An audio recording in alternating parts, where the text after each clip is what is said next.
오늘 하나님께서 우리에게 주시는 말씀은 시편 66편 8절에서부터 20절까지 말씀입니다. 만민들아 우리 하나님을 송축하며 그의 찬양 소리를 들리게 할지어다. 그는 우리 영혼을 살려두시고 우리의 실족함을 허락하지 아니하시는 주시로다.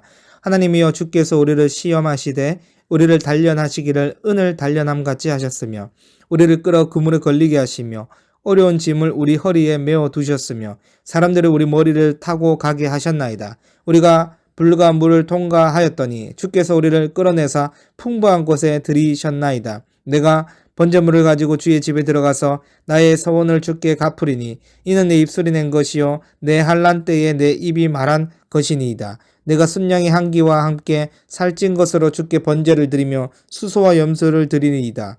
하나님을 두려워하는 너희들아 다 와서 들으라. 하나님이 나의 영혼을 위하여 행하신 일을 내가 선포하리로다. 내가 나의 입으로 그의 부르짖으며 나의 혀로 높이 찬송하였도다. 내가 나의 마음에 제약을 품었더라면 주께서 듣지 아니하시리라. 그러나 하나님이 실로 들으셨으며 내 기도 소리에 귀를 기울이셨도다. 하나님을 찬송하리로다. 그가 내 기도를 물리치지 아니하시고 그의 인자심을 내게서 거두지 아니하셨도다. 아멘.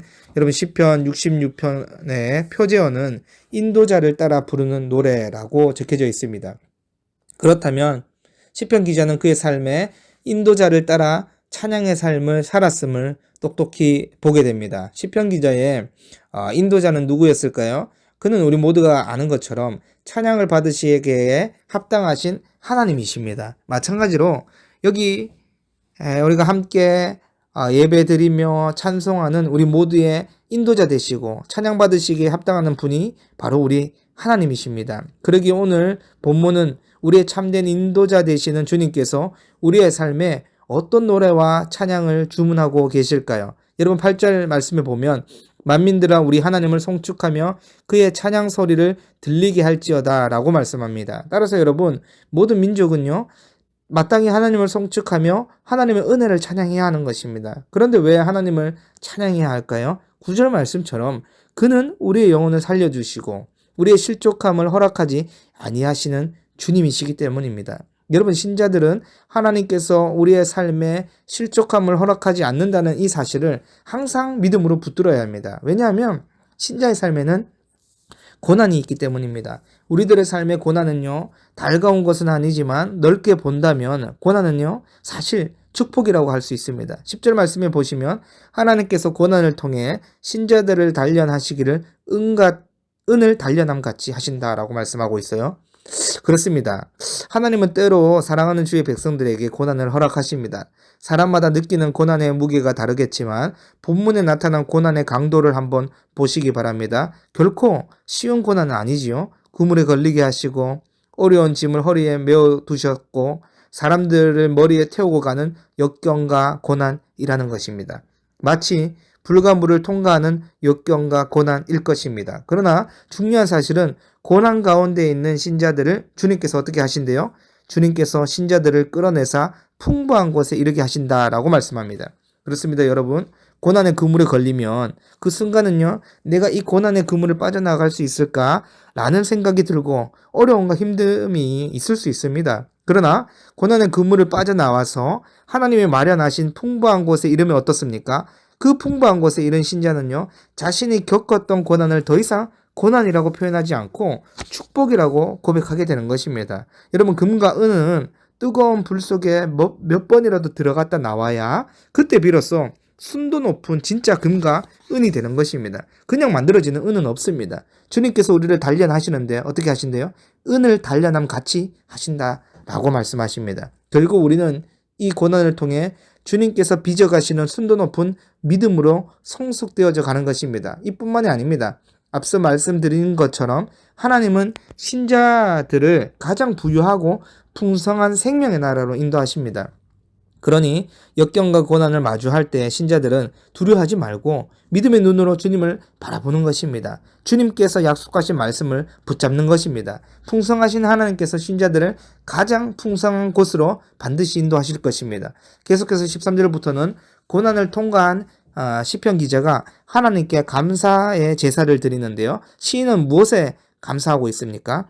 앞서 시인은 고난 가운데 놓여 있었습니다. 그 신음하고 고통하던 시절에 시인은 하나님의 도우심을 간구하면서 하나님께 소원을 드렸습니다. 그러자 하나님께서 시인의 고난의 소리를 들으시고 고난을 통과시키시고 시인의 소원을 갚아 주신 것입니다. 그러니 시인의 고백이 15절처럼 나오는 것입니다. 내가 순양의 한기와 살찐 것으로 주께 번제를 드리며 수소와 염소를 드리리이다.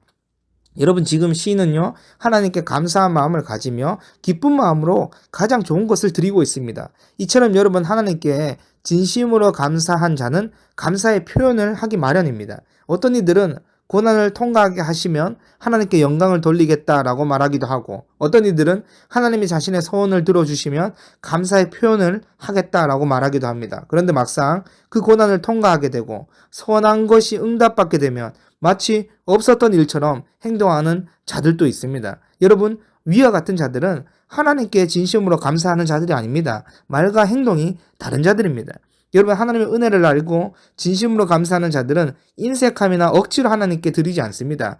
지금 시인의 모습처럼 자원함으로 기쁜 마음으로 가장 좋은 것을 하나님께 드리는 것입니다. 여러분, 혹시나 오해하시지 마시기 바랍니다. 가장 좋은 것은 가장 비싼 것을 의미하는 것이 아닙니다. 하나님은 우리의 진심이 담긴 모든 것을 가장 좋은 것으로 여기십니다. 오히려 남들이 보기에는 많은 물질을 하나님께 드렸다 하더라도 그 중심에는 자원함과 감사함이 없다면 하나님은 그 물질을 받지 않으십니다. 그러기에 번지를 한 고백만 있는 것도 문제이고 진심을 담은 고백 없이 형식만 있는 것도 옳은 모습은 아닙니다.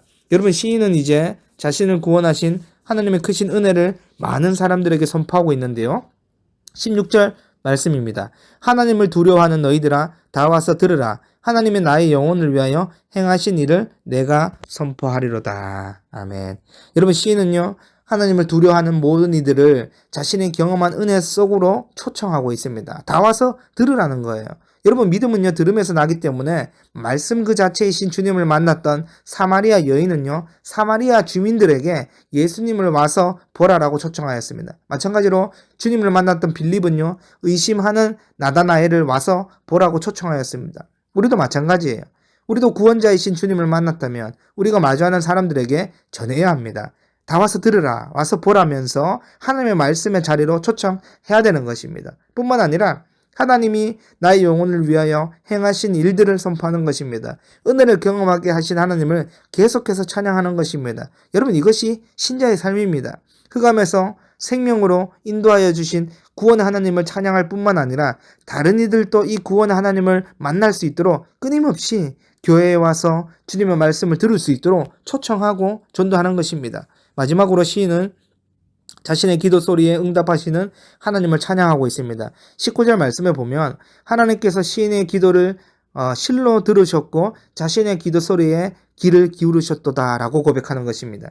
그렇습니다, 여러분. 하나님은 우리의 기도를 외면하는 분이 아니십니다. 우리의 작은 신음소리에도 응답하시는 분이 바로 우리 하나님이십니다. 그러기에 신자는 절망 속에서도 기도할 수 있습니다. 고난 속에서도 낙담하거나 좌절하는 것이 아니라 기도할 수 있습니다. 그러기에 신자는 우리의 기도를 들으시며 무한한 인자하심을 주시는 하나님을 찬송해야 되는 것입니다. 여러분, 오늘 본문을 통해 만난 시인은 찬송으로 시작해서 감사와 초청과 기도의 모습을 보여주고 있습니다. 시인의 모든 순서에는 하나님에 대한 진실된 고백과 삶이 담겨져 있음을 볼 수 있습니다. 여러분, 시인의 고백과 삶의 내용이 무엇이었습니까? 자신의 영혼을 살려주시고 실족하지 않도록 인도하시는 하나님을 찬양하는 것 아닙니까? 시인은 정말 본문의 표제처럼 자신의 삶을 인도하시는 참된 인도자 되시는 하나님을 따라서 삶의 노래를 부르고 있는 것입니다. 하나님은 저와 여러분들이 고난 가운데 있을 때에도 끌어내시고 가장 풍부한 곳으로 인도하시는 분이십니다. 이러한 믿음의 눈으로 하나님을 바라본다면 나의 영혼을 위하여 행하신 일을 선포할 뿐만 아니라 하나님의 인자하심을 영원히 찬송할 수 있습니다. 그러므로 오늘도 우리 영혼을 살리시며 가장 풍성한 곳으로 인도하시는 하나님을 찬송하며 또 전하고 기도하는 우리 모든 비전교회 성도분들이 되시기를 주님의 이름으로 간절히 소망합니다. 아멘. 하나님 아버지, 감사합니다. 우리 인생길 가운데 참된 인도자 되시는 하나님을 만난 게 하셔서 감사하고 평생 이 주님을 찬송하고 또 전하면서 또 기도로 응답받는 우리의 복된 삶이 될 수 있도록 주님 인도하여 주시옵소서. 감사드리며 우리 주 예수 그리스도의 이름으로 기도드립니다. 아멘.